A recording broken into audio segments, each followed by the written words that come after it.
Details చూస్తే విద్యారంగ అభివృద్ధికి ప్రభుత్వం అనేక చర్యలు తీసుకుంటుందని ఆదిలాబాద్ జిల్లా కలెక్టర్ రాజశ్రీ షా తెలిపారు.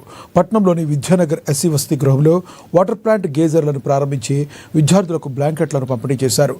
చదువుపై శ్రద్ధ వహించి 10వ తరగతి విద్యార్థులు 100% ఉత్తీర్ణత సాధించాలని ఆకాంక్షించారు. విద్యార్థులు ఉన్నత విద్య అభ్యసించేలా ప్రోత్సహించాలని, నిరంతరం పర్యవేక్షించాలని ఉపాధ్యాయులను ఆదేశించారు. వసతి గృహాల్లో అవసరమైన సౌకర్యాలు కల్పించి విద్యారంగ అభివృద్ధికి ప్రభుత్వం అనేక చర్యలు తీసుకుంటుందని తెలిపారు. భోజనంలో మెనూను అమలు చేస్తూ పౌష్టికాహారం అందిస్తుందని, నిష్ణాతులైన ఉపాధ్యాయుల ద్వారా గుణాత్మక విద్యను అందిస్తున్నామని తెలిపారు. చదువుతో పాటు సాంస్కృతిక కార్యక్రమాలు, క్రీడా రంగంపై ఆసక్తి ఉన్న విద్యార్థులను ఆయా రంగాల్లో ప్రోత్సహించి ఉన్నత స్థాయికి ఎదిగేలా తీర్చిదిద్దాలని తెలిపారు. సో మనము బేసికల్ ఒక డిసిజన్ తీసుకొని ప్రతి ఒక్క హాస్టల్లో ఆరో వాటర్ ప్లాంట్ మరియు గీజర్ ఏవైతే ఉన్నాయో ఫార్ మనం బేదింగ్ కోసం హాట్ వాటర్ అంటే ఈ రెండు మనం ఈసారి ప్రతి ఒక్క హాస్టల్లో ఇన్షూర్ చేయడం జరిగింది. మనకి ప్రతిసారిలో గవర్నమెంట్ నుంచి ఫండ్స్ వస్తున్నాయి, కానీ కొంత గ్యాప్ ఫండింగ్ అవసరం పడతాయి. గ్యాప్ ఫండింగ్ అంటే ఆ రేట్కి మళ్ళీ మనకి బయట సప్లయర్స్ దొరకడం లేదు. సో మనం ఈసారి ఏం చేసామంటే ఆ గ్యాప్ ఫండింగ్ ఏవైతే ఉన్నాయో అది మన దగ్గర ఉన్న డిస్క్రిషనరీ అమౌంట్ కానీ వాటితో మళ్ళీ మీట్ చేసి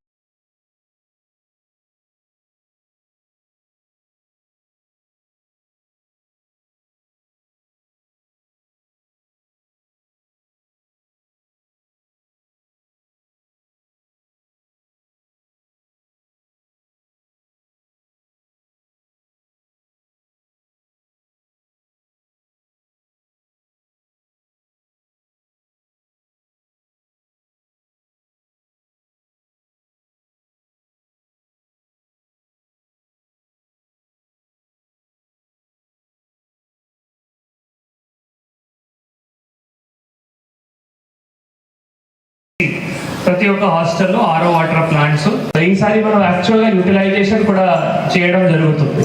సో రిపేర్ వర్క్స్ కానీ ఆరో వాటర్ ప్లాంట్స్ కానీ మనం యాక్చువల్గా యూటిలైజేషన్ కూడా చేయడం జరుగుతుంది. సో రిపేర్ వర్క్స్ కానీ ఆరో వాటర్ ప్లాంట్స్ కానీ తర్వాత గీజర్స్ కానీ అవి అన్నీ కూడా బేసిక్ రిక్వైర్మెంట్స్. అవి తప్పకుండా ప్రతి ఒక్క హాస్టల్లో ఉంటేనే మీకు కూడా ఒక మంచి ఎన్వైరన్మెంట్ ఉంటాయి. ఇటువంటి దానిపైన మళ్ళీ మీకు డిఫికల్టీ లేకుంటే మీరు స్టడీస్ పైన కూడా ఫోకస్ చేయగలుగుతారు. సో ఈసారి మనం అందరూ కలిసి కూడా నేను తర్వాత జేసీ గారు డిపిసి చైర్మన్, డిఎస్సిడి గారు మళ్ళీ ఇది చేస్తే బాగుంటుంది వారు కూడా సజెషన్ చేశారు. ఆ తర్వాత మళ్ళీ ఏసీఎల్బి గారు ఈ మొత్తం ఫుడ్ ప్రొవిజన్స్ కానీ డైట్ ప్రొవిజన్స్ కానీ కూడా మానిటర్ చేసుకుంటూ మళ్ళీ మనం మీకు ఎక్కడైనా ఇందాక మనం అడిగేటప్పుడు లాస్ట్ ఇయర్ మనం కొంత మటన్ సప్లైలో కానీ అక్కడ గ్యాప్స్ కూడా ఉండేది, కానీ ఈసారి మటన్ సప్లై కూడా అవుతున్నాయా? గట్టిగా చెప్పడం లేదు అంటే